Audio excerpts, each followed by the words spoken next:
దేవుని నామమునకు మహిమ కలుగునుగాక. యేసుక్రీస్తు ప్రభువారి పేరట మీకందరికీ ప్రత్యేకమైన వందనాలు తెలియజేస్తూ ఉన్నాము.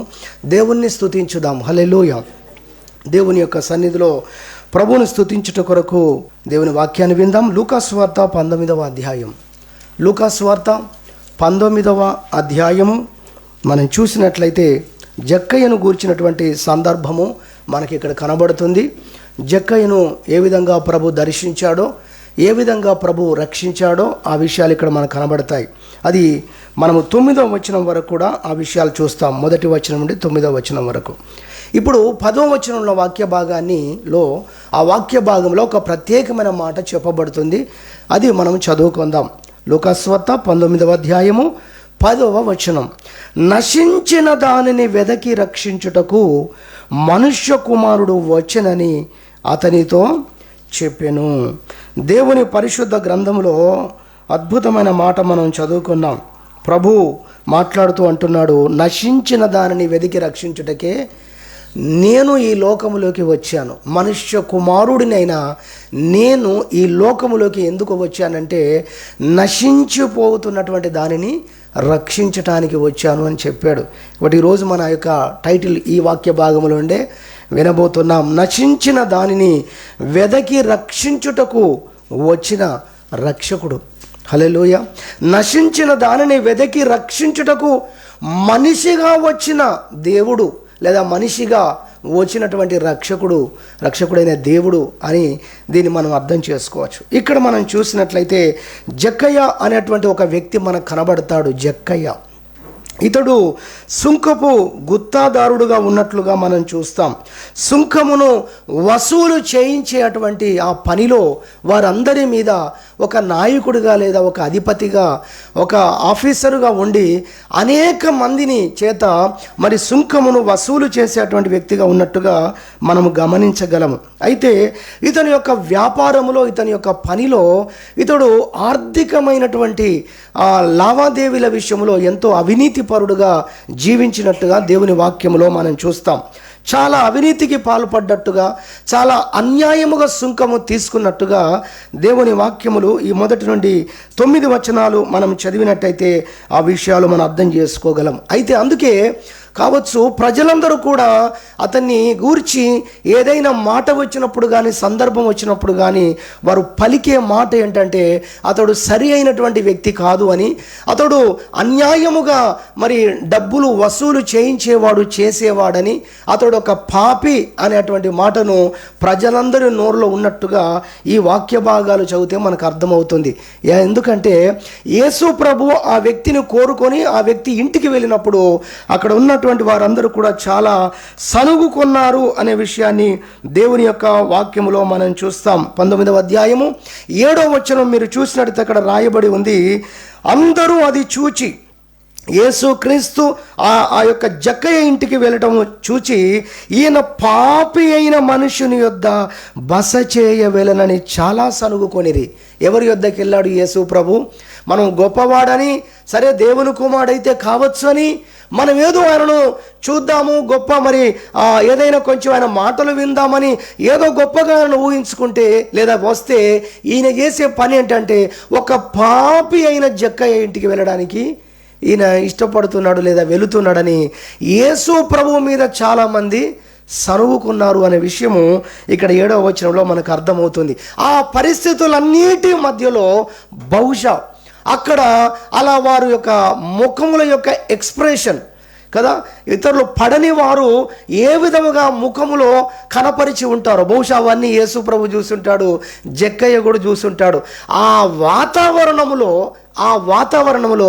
యేసు ప్రభు జక్కయ్యకు తన హృదయమును సమాధానపరచగలిగిన, సంతోషముతో నింపగలిగిన, అతని హృదయములు అవేమి పట్టించుకోకుండా సంతోషముతో యేసు ప్రభువును తీసుకొని వెళ్ళడానికి కానీ, ఆయనతో ఆ క్షణాలు ఆ గడియలు గడపడానికి కానీ ప్రభువు మాట్లాడిన గొప్ప మాట ఏంటంటే జక్కయ్య హృదయంతో మాట్లాడుతున్నాడు. జక్కయ్య, నువ్వేమి వీటేమి పట్టించుకోకు, నేను వచ్చింది ఎందుకో తెలుసా? నశించిపోయిన నీలాంటి వారిని రక్షించడానికే నేను వచ్చాను. వాళ్ళు సనుక్కుంటే సనుక్కోనిగాక. దేవుని స్తోత్రం చెప్దామా? అర్థమైంది మీకు? ఆ వాతావరణంలో ప్రభు మాట్లాడుతున్న మాట. వాళ్ళందరూ కూడా ఒక్కసారిగా ఊపిరినంతా కూడా వదులుతూ ఉంటారు కదా, నిరాశతో, లేదా అయ్యో ఇంతేనా అన్నట్టు. అలా అందరి ముఖములలో ఎక్స్ప్రెషన్స్ ఇస్తున్న పరిస్థితుల మధ్యలో జక్కయ్య అవేమీ పట్టించుకోకుండా యేసు ప్రభు నా ఇంటికి వస్తానన్నాడు. చూడండి, కొన్నిసార్లు ఆ ఆనందము, ఆ సంతోషము, దేవుడిచ్చే ఆనందాన్ని, సంతోషాన్ని పాడు చేసేటువంటి కార్యక్రమాలు కూడా సాతానుడు చేస్తూ ఉంటాడు. మీరు బాగా గుర్తించండి, బైబిల్ అంతట్లో చదివితే దేవుడు మనల్ని దీవించినప్పుడు ఆ దీవెన మీద మనము మనసు పెట్టకుండా, దేవుడు ఒక కార్యము చేసినప్పుడు జరిగిన కార్యం మీద మనం మనసు పెట్టకుండా దాన్ని తప్పించడానికి సాతానుడు ఏవో వేరు విధమైన కార్యాలు ఒకటి రెండు చేస్తూ ఉంటాడు.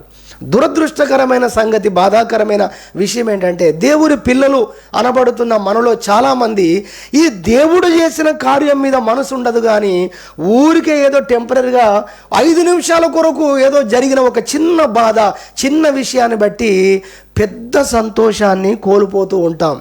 దాన్ని ఛేదించడానికి ఏమో బహుశా, దాన్ని పడగొట్టడానికి దేవుడు జక్కయ్యతో ఒక శ్రేష్టమైన మాట పలుకుతున్నాడు.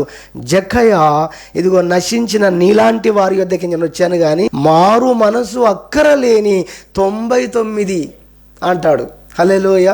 మారు మనసు అక్కరలేని 99 మంది నీతిమంతుల కంటే, వాళ్ళు నీతిమంతులే కాని వారు ఏంటండి, ఇలాంటి నీతి, దేవుడు అంగీకరించలేనటువంటి నీతి, వారి నీతి దేవుని ముందు మురికి గుడ్డల వలె ఉన్నది అంటాడు యెషయా గ్రంథంలో. అలాంటి వ్యక్తులను గురించి, దేవుని ముందు నిలబడని, దేవుని రాజ్యమును స్వతంత్రించుకోనని నీతి కూడా భూలోకంలో ఉన్నది. దాని గురించి ప్రభు మాట చెప్పాడు. అది శాస్త్రుల నీతి, అది పరిసయ్యుల నీతి అని చెప్పాడు ప్రభు. వారు పుదీనాలో కూడా దశం భాగం ఇస్తారు, కానీ ఎదుటి వ్యక్తి పట్ల కనికరము, ప్రేమ అనే అమూల్యమైన, అవసరమైన, సరి అయిన విషయాలు మాత్రం విడిచిపెట్టారు అని ప్రభు అక్కడే చెప్పాడు. కాబట్టి మనం గమనించాలి, ప్రభు మాట్లాడుతున్నాడు, ఇదిగో నశించిన దానిని వెతికి రక్షించుటకు మనుష్య కుమారుడు వచ్చెను. అవును, నశించిపోతున్న మనలందరినీ రక్షించడానికి కొరకు యేసుక్రీస్తు ఈ లోకానికి వచ్చాడు. దేవునికి మహిమ కలుగును గాక.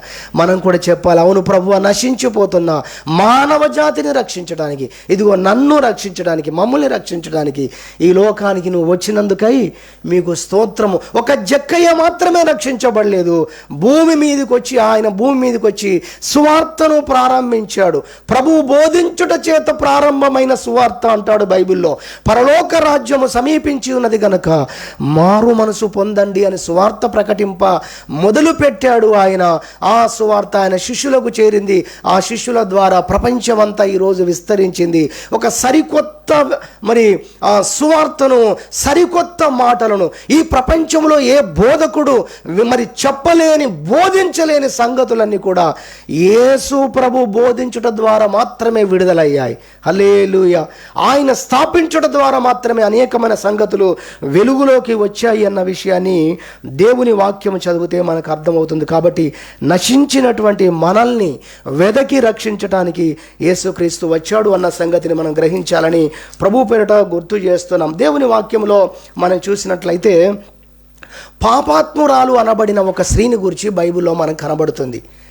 యేసు ప్రభు ఒక ఇంట్లో ఉన్నాడని తెలిసి ఆమె యేసు ప్రభు యొద్దకు వచ్చినట్టుగా బైబిల్లో మనం చూస్తాం. యేసు ప్రభు ఒక ఇంట్లో, సీమోను ఒక పరిసయ్యుని ఇంట్లో యేసు ప్రభు ఉంటే, రక్షించే రక్షకుడు, పాపములను క్షమించేవాడని ఎరిగి పశ్చాత్తాపముతో ఆయన పాదాలు కడగటానికి ఆ యొక్క పరిసయ్యుని ఇంటికి వచ్చింది. అదొక సందర్భం. కానీ ఈ జక్కయ్య సందర్భం మనం చూస్తే, జక్కయ్య సందర్భము మనం చూసినట్లయితే, యేసే జక్కయ్యను కోరుకొని నీ ఇంటికి నేను వస్తానంటున్నాడు. హల్లెలూయా. పాపాత్మురాలు అనబడిన స్త్రీ యేసు ఉన్న చోటికి వచ్చింది. యేసు ప్రభు ఏమో జక్కయ్య ఏ చెట్టు మీద కూర్చున్నాడో ఆ చెట్టు దగ్గరికి వచ్చాడు. అంత మాత్రమే కాదు, జక్కయ్య ఇంటికి వెళ్ళడానికి యేసు ప్రభు ఇష్టపడ్డాడు. పాత నిబంధనలో ప్రజలందరూ కలిసి ప్రత్యక్ష గుడారము ఎదుటికి కావచ్చు, సీనాయి పర్వతము దగ్గరికి కావచ్చు, దేవుని యొద్దకు వచ్చినట్టుగా బలులు అర్పణలు అన్నీ తీసుకొని దేవుని యొద్దకు వచ్చినట్లుగా, మందిరం యొద్దకు వచ్చినట్టుగా మనకు దేవుని వాక్యంలో కనబడుతుంది. కానీ యేసు ప్రభు విషయానికి వస్తే పరలోకమును విడిచిపెట్టి ఆయన మానవులు ఉన్న దగ్గరికి వచ్చాడు. హల్లెలూయా. భూమి యొద్దకు వచ్చాడు. ఈ తేడా మీరు గమనించాలి. అందుకే నశించిపోతున్నటువంటి వారిని రక్షించడం కొరకు యేసు ప్రభువే వచ్చాడు. మనం వెళ్ళలేదు. ఇది గమనించండి. ఈ టైటిల్లో మనం వెళ్ళలేదు ఆయన దగ్గరికి, ఆయనే వచ్చాడు అన్న విషయాన్ని దేవుని యొక్క వాక్యము ద్వారా మనం చూడగలం. ఒకవేళ ఎవరైనా యేసు ప్రభు దగ్గరికి వచ్చారు, ఒకవేళ పాపాత్మురాలు అనబడిన స్త్రీ వచ్చింది అంటే కూడా ఆయన వచ్చిన తర్వాతనే ఆమె వచ్చింది. హల్లెలూయా. అది కూడా మనం ఆలోచన చేయాలి. ఆయన వచ్చిన తర్వాతనే వచ్చింది. ఆ యొక్క వ్యభిచారంలో పట్టబడ్డ స్త్రీని ఏ విధంగా రక్షించాడో, పాపిని ఏ విధంగా క్షమిస్తున్నాడో, పాపిని ఏ విధంగా రక్షిస్తున్నాడో, ఇవన్నీ చూసి విని ఎరిగిన బిడ్డయే అంత ధైర్యముతో ఒక పరిసయ్యుని ఇంట్లో అడుగు పెట్టింది. మనము వెళ్ళలేదు ప్రభు యొద్దకు, మనం ఎవరం పరలోకానికి వెళ్ళలేము. కానీ ఆయనే పరలోకం నుండి దిగి వచ్చి పరలోకానికి మార్గం వేశాడు. అందుకే యేసు ప్రభు అన్నాడు, నేనే మార్గమును అన్నాడు. దేవునికి మహిమ కలుగును గాక. హల్లెలూయా. కాబట్టి నశించిపోతున్న మనల్ని రక్షించడానికి వచ్చినటువంటి రక్షకుడు ఆయనను మనం గుర్తించిన వారమై ప్రభువును స్తుతించి ప్రభువును ఆరాధించడానికే ఈ వాక్య భాగాల్ని మనం వింటున్నాం. దేవుని వాక్యం చూస్తే ప్రసంగి గ్రంథం 7వ అధ్యాయము 24-9 మనం చూసినట్టయితే దేవుడు మనుషులను యథార్థవంతులనుగా సృష్టించను గాని వారు వివిధమైన తంత్రములను కల్పించుకున్నారు అని వాక్యం చెప్తుంది. దేవుడు సృష్టించినప్పుడు ఆదాము హవ్వలు దేవుని స్వరూపంలో ఉన్నారు, దేవుని పోలికలో ఉన్నారు. దేవుని మాటే వారి నోట్లో నుంచి వచ్చింది.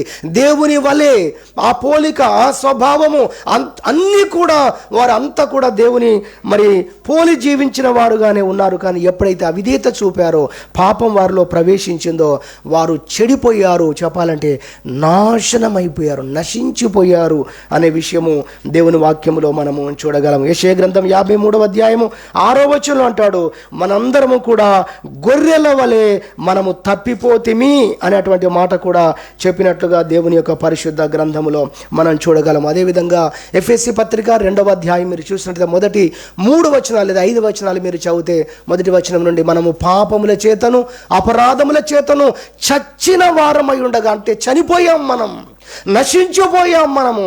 కాబట్టి నశించిపోయినటువంటి ఈ మానవుణ్ణి, తన కుమారుణ్ణి రక్షించుట కొరకు యేసుక్రీస్తు లోకమునకు వచ్చును. అందుకే భూమి మీద ఆయన ఉన్నప్పుడు ఆ విధంగా ఆయన రక్షించినటువంటి తీరు, అనేకులను ఆయన రక్షించినటువంటి తీరు దేవుని యొక్క పరిశుద్ధ గ్రంథములో చదివినట్లయితే మనం చూడగలం. అదేవిధంగా సమరయ స్త్రీ గురించి చూస్తాం. జక్కైన గురించి విన్నాం కదా.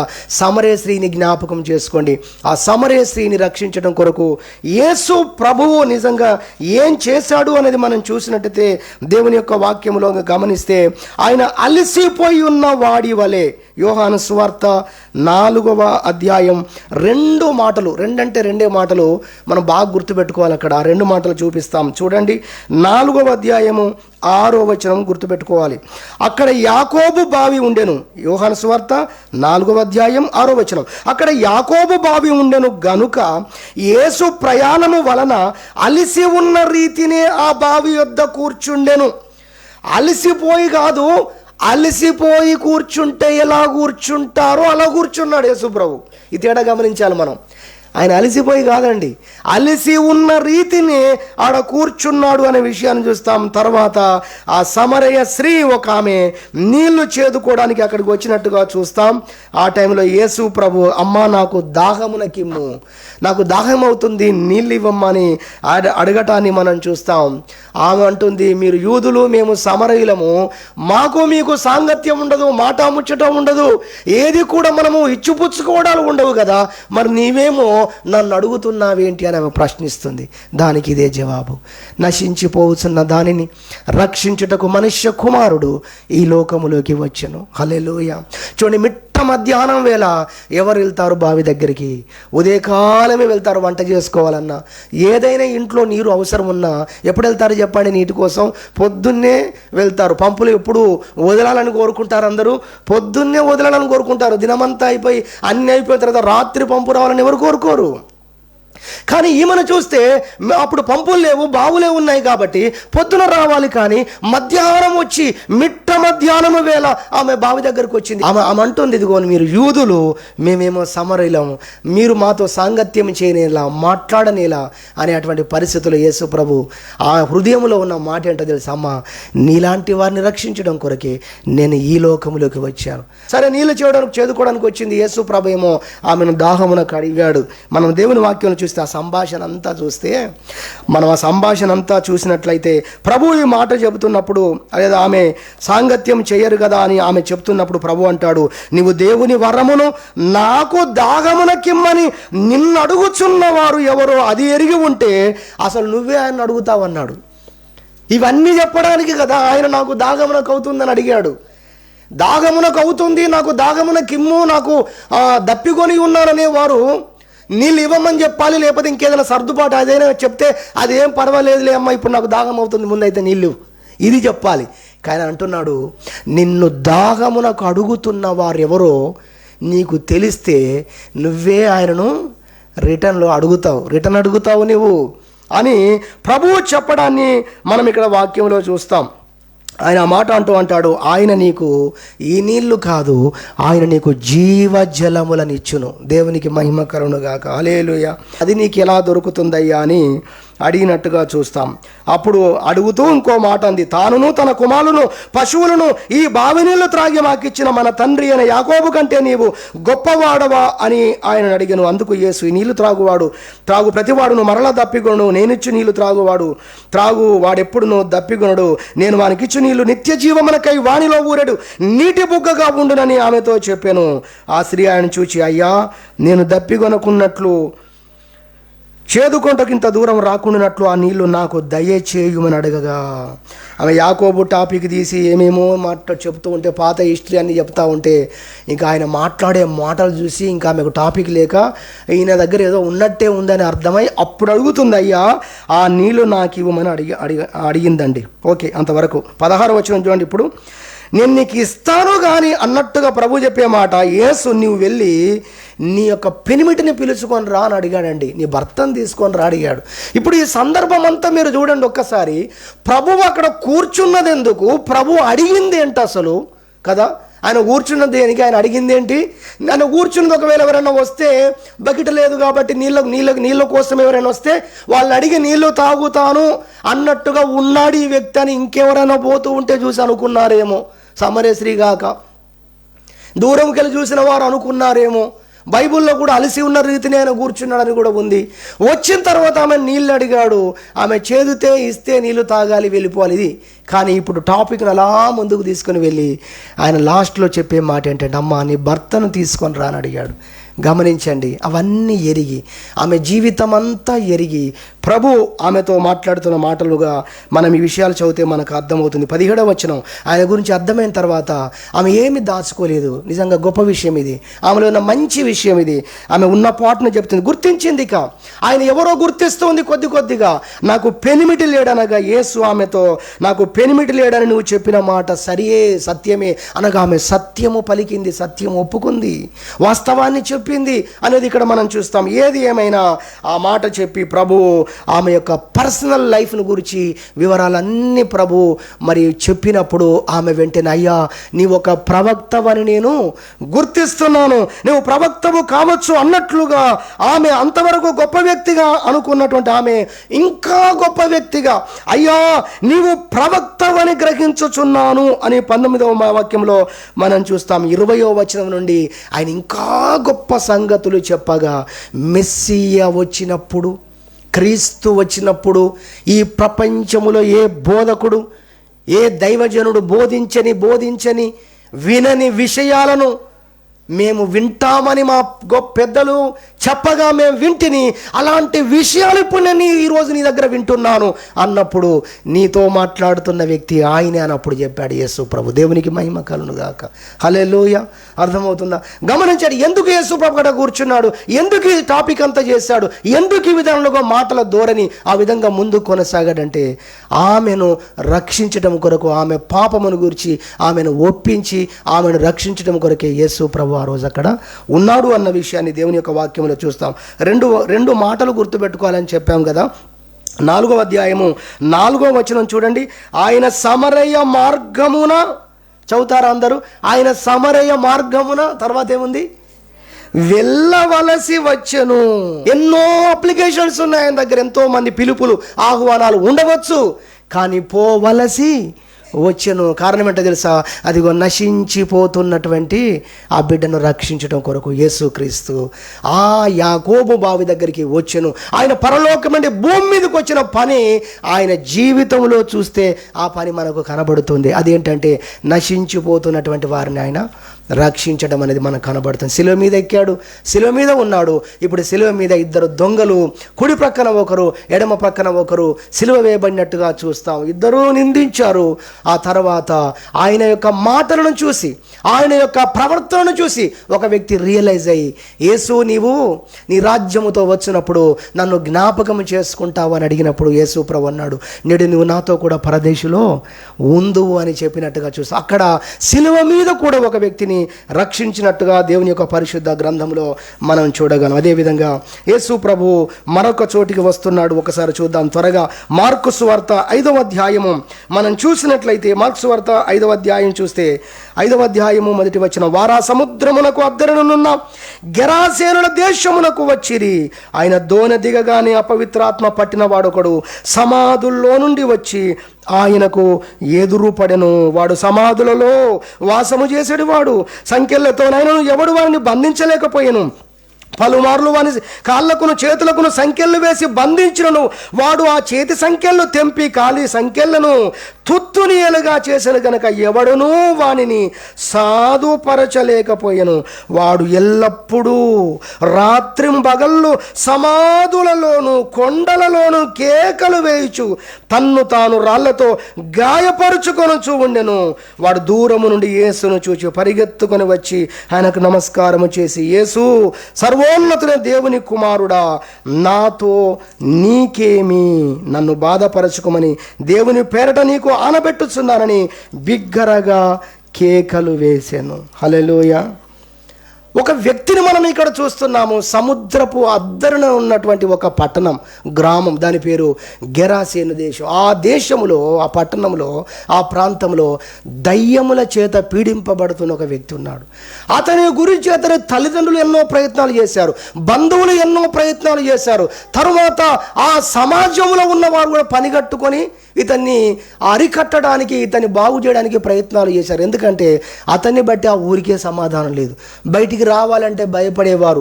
దయ్యముల చేత పీడింపబడుతూ ఉన్నటువంటి ఆ వ్యక్తి అలా వస్తూ ఉన్నప్పుడు ఎదురుగా వెళ్ళడానికి, పనులు చేసుకోవడానికి వీలుండేది కాదు. కాబట్టి మరి అన్ని రకాలుగా ఎన్నెన్నో తలంపులు ఉన్నాయి వారికి. మొత్తానికి అందరూ కలిసి వాన్ని కనీసం ఒక దగ్గర కూర్చోబెట్టాలి, బంధించి పెట్టాలని సంకెళ్ళు వేసి బంధిస్తే వాటిని తెంపేసుకున్నాడట. తుత్తుని ఎలుగా దేశాడంటే వాటిని తెంపుకోవడానికి ప్రయత్నం చేస్తే ముక్కలైపోయాయి అన్నమాట, ఎక్కడికక్కడికి సాగిపోయాయి అన్నమాట. ఏంటవి? సంఖ్యలు. అంత దారుణమైనటువంటి విధానంలో మరి దయ్యములు అతన్ని ఆవరించున్నాయి. సుమారు 6,000 దయ్యములు, సేనాలుగా 6,000 సంఖ్యను బట్టి చూస్తే 6,000 దయ్యములు ఒక వ్యక్తి జీవితంలో నివసిస్తున్నట్టుగా చూస్తాం. కాబట్టి అతనికి సమాధానము లేదు, నెమ్మది లేదు. అతని జీవితం అంతా ఎంత భయంకరంగా ఉందంటే, ఇప్పుడు మనం మొదట్లో చెప్పుకున్నట్టుగా దేవుని ప్రతిబింబముగా ఉన్నటువంటి మనిషి జీవితాన్ని చూస్తే మనిషి ఏమైపోయాడు? సాతానుడు ఏ విధంగా ఒక్కొక్కరిని మార్చేశాడు. తాగుబోతు తనముతో కొందరిని, వ్యభిచారముతో కొందరిని, హత్యలకు ప్రేరేపించి హంతకులుగా చేసి కొందరిని, దేవుని సృష్టిని, దేవుని పిల్లలను, దేవుడు తన ఆత్మను ఎవరిలో పెట్టాడో ఆ మనుషులను సాతానుడు ఎంతగా నాశనం చేశాడు. వీరు వాని మాట విన్నందుకు వారి జీవితాలనే నాశనం చేశాడు కదా అని అనిపించే పరిస్థితులు నిజంగా ప్రపంచంలో మనకి ఎన్నో కనబడతాయి. ఇదిగో ఇక్కడ సాతాను దయ్యాలు ప్రవేశించి ఇతని బ్రతుకునంతా కూడా ఏం చేశాయండి, అస్తవ్యస్తం చేశాయి, నాశనం చేశాయి. బహుశా తల్లిదండ్రులకు కొడుకు పుట్టాడని ఆ పుట్టినరోజు వారు ఎంత పండుగ చేసుకున్నారో, ఎన్ని స్వీట్లు వారు పంచి ఉన్నారో. కానీ ఈరోజు ఆ కొడుకు, చేతికి వచ్చినటువంటి కొడుకు యవనస్తుడు చేతికి రాకుండా పోయాడు, సమాజానికి ఒక పీడగా మారిపోయాడు, అందరికీ బాధాకరంగా మారిపోయాడు. వీడు పోతే బాగుండు అనేటువంటి మాటలు ఎన్నిసార్లు బహుశా ఆ తల్లిదండ్రులు విన్నారో. అలాంటి పరిస్థితుల మధ్యలో అస్తవ్యస్తమైనటువంటి జీవితము జీవిస్తున్నాడు. ఈ వ్యక్తిని గురించి ఒక ఆయన పాట రాస్తూ ఆ పాటలో అన్నాడు. ఏమన్నాడంటే ఆ పాటలో ఆయన చెప్పిన మాట ఏంటంటే, గెరాసేన దేశములో ఒకడున్నాడు, బ్రతికి ఉండగానే వాడు శ్మశానం చేరాడు. గెరాసేన దేశములో ఒకడున్నాడు, బ్రతికి ఉండగానే వాడు శ్మశానం చేరాడు.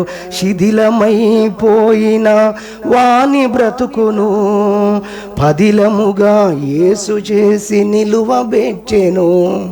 శిథిలమైపోతుంది మానవ దేహం, అది దేవుడు నిర్మించిన దేవాలయము. కట్టడాలకున్న విలువ మనిషికున్నదా? పరలోకం చేరేది మనుషులే కదా. తిరిగి కట్టండి చితికిన బ్రతుకు, నిలువబెట్టరండి దేవుని కొరకు.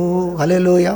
సమయం అయిపోయింది, ముగిస్తాను. ఇక మనం ఈ పాటలో చూస్తే నాకైతే ఎంత ఇన్స్పైర్ చేసిందో. ఏంటట, గెరాసేను దేశంలో ఒకడున్నాడు, వాడు బతికి ఉండగానే శ్మశానం చేరాడు.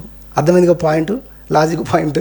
చచ్చిన తర్వాత సమాధి దగ్గరికి వెళ్తారు, కానీ బతికుండగానే సమాధిని చేరాడంటే బయటికి చిత్రం ఇలా ఉన్నాడు మనిషిగా, కానీ లోపల చిత్రం ఎలా ఉందంటే శ్మశానంలో ఉన్నలాగా అతని జీవితం అంతా నాశనం అయిపోయి. అటువంటి వ్యక్తిని రక్షించడానికి ఆ గెరాసేను దేశానికి యేసుప్రభు నడిచి వస్తున్నాడు. చూడండి, దేవునికి మహిమ కలుగునుగాక. హల్లెలూయా.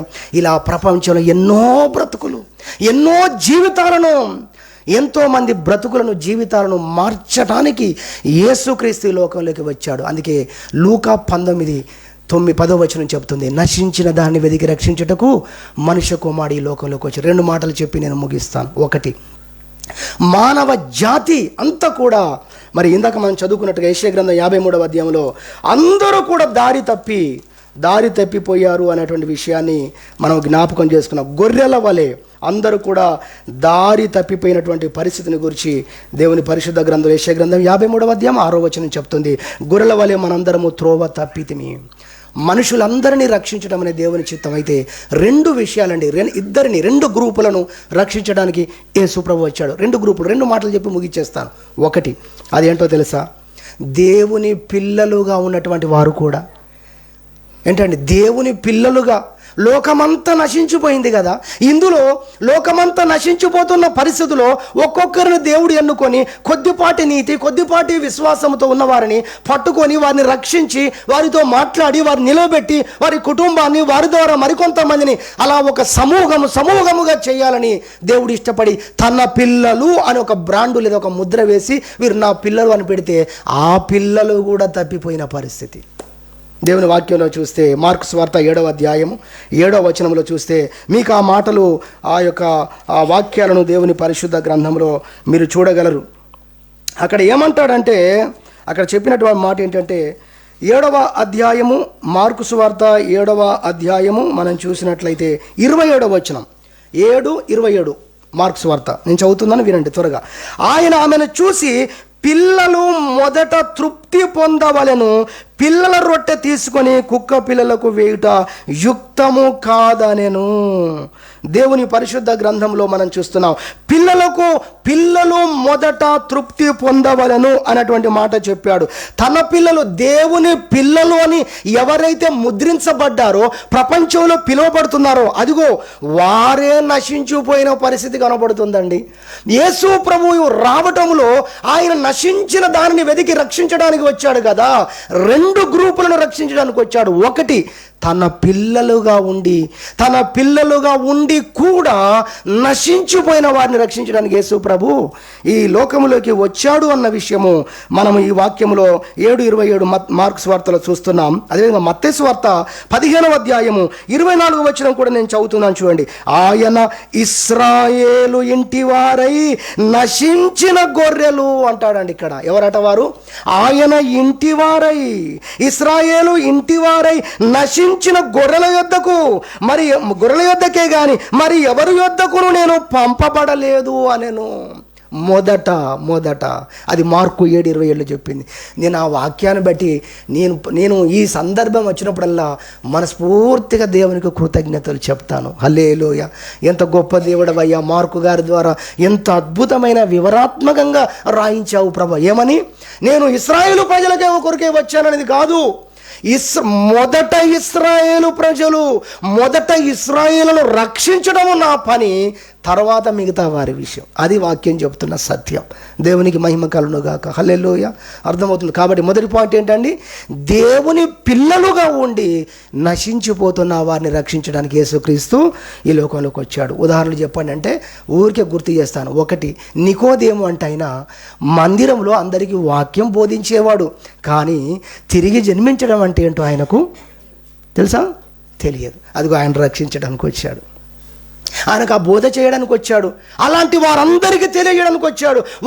వారి యొక్క ఆత్మ రక్షించబోవడానికి, వారు నిత్య జీవము చేరడానికి అసలు సిసలైన పరలోక సత్యం ఏంటో, మర్మం ఏంటో తాళపు చెవి వాళ్ళ దగ్గర ఉంది, శాస్త్రుల దగ్గర, పరిశీల దగ్గర ఉంది. వారు చెప్పరు, వారు వెళ్ళరు, ఎవరిని వెళ్ళనీయట్లేదు అన్నాడు యేసు ప్రభు.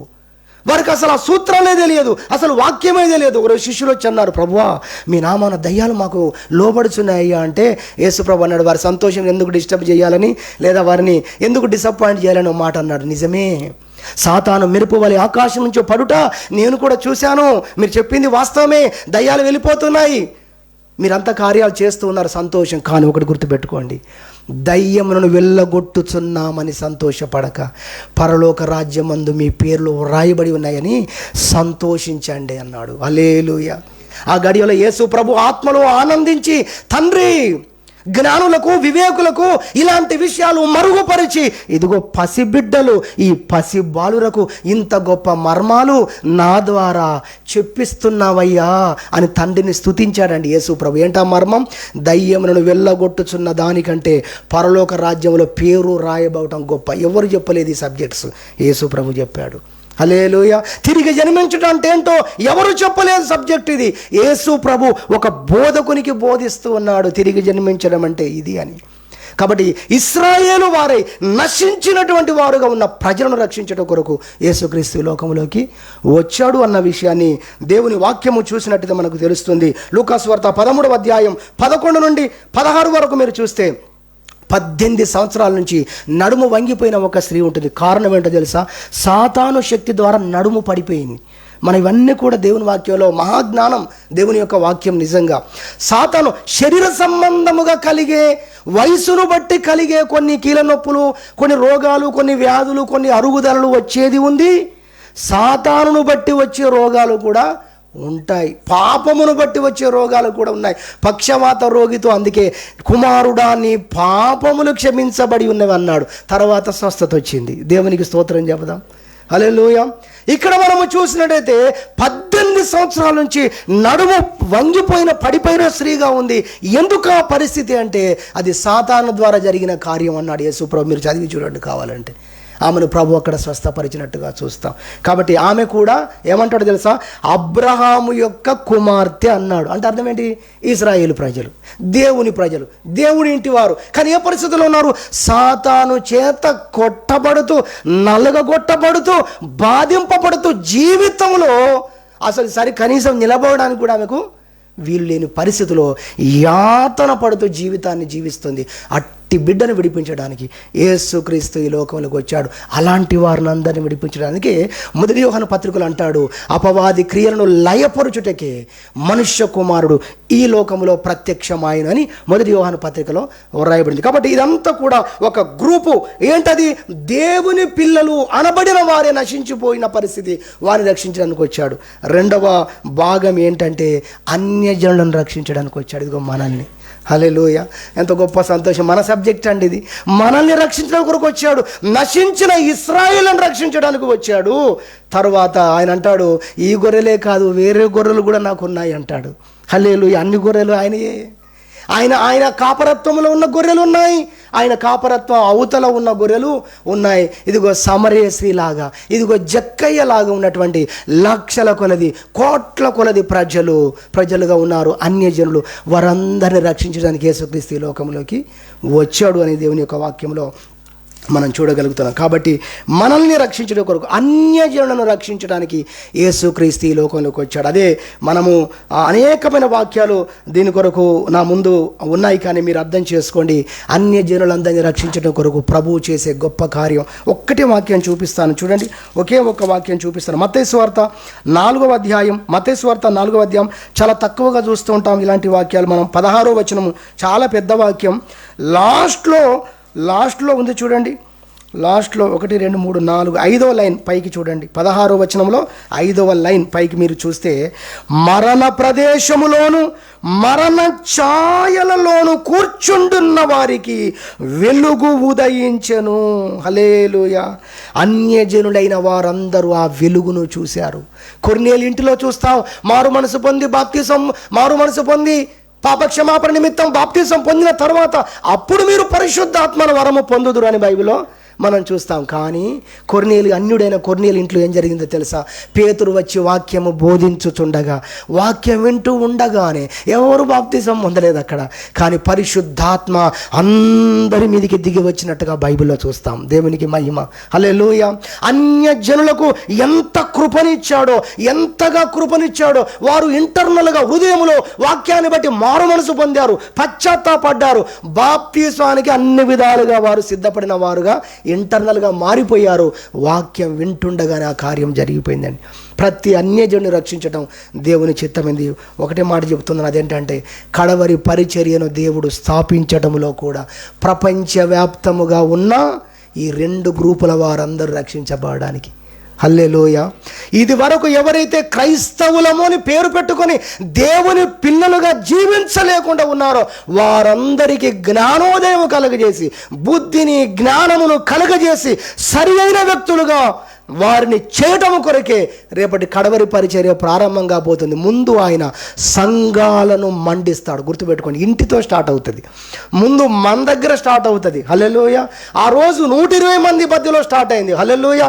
ఆ రోజు కొత్త సంఘములో దేవుని యొక్క నియమాలు, నిబంధనలు అన్ని ప్రారంభమైంది. ఆ యొక్క 3000 మంది ఉన్న ఆ సంఘంలోనే ప్రారంభమయ్యాయి. అక్కడి నుండి ప్రాంతాల వారీగా, జిల్లాల వారీగా, రాష్ట్రాల వారీగా ప్రపంచపు అంచులను తాకింది.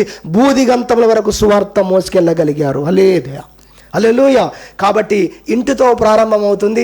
దేవుని సంఘం మొత్తము ప్రక్షాళన అవుతుంది. ప్రతి వారు నామకార్థంగా ఉన్న వారందరూ కూడా సరి అయ్యే విధంగా దేవుడు ఆయన రక్షించడానికే ఈ లోకంలోకి వచ్చాడు. ఆయన ఆత్మని ఈ లోకంలోకి పంపించాడు. ఆయన ఆత్మ చేత సంఘాన్ని నింపి ఆయనకు అనుకూలంగా ఉన్న వ్యక్తుల మీదికి, అనుకూలంగా ఉన్న సేవకులలోకి ప్రభువే ఆత్మగా దిగి వచ్చి ఆయన ఇంటినంతటిని బాగు చేయబోతున్నాడు. నశించిపోతున్న ఇశ్రాయేల్ అంతటిని బాగు చేయబోతున్నాడు. నెక్స్ట్ ఆ బాగుపడ్డ ఆ సంఘాలతో, ప్రభావితమైన ఆ సంఘాలతో, దేవునితో నిలబడుతున్న ఆ సంఘాలతో ఈ ప్రపంచమును మొత్తం రక్షించడానికి దేవుడు కడవరి పరిచర్యను ఏర్పాటు చేశాడు. దానితో నశించిన దాన్ని వెతికి రక్షించడానికి మనుష్య కుమారుడు వచ్చెను అన్న మాట ఆ రోజులు నెరవేరబోతుందని కూడా ప్రభుపేట జ్ఞాపకం చేస్తున్నాం. దేవుడి వాక్యం దీవించునుగాక. ప్రార్థన చేసుకుందాం.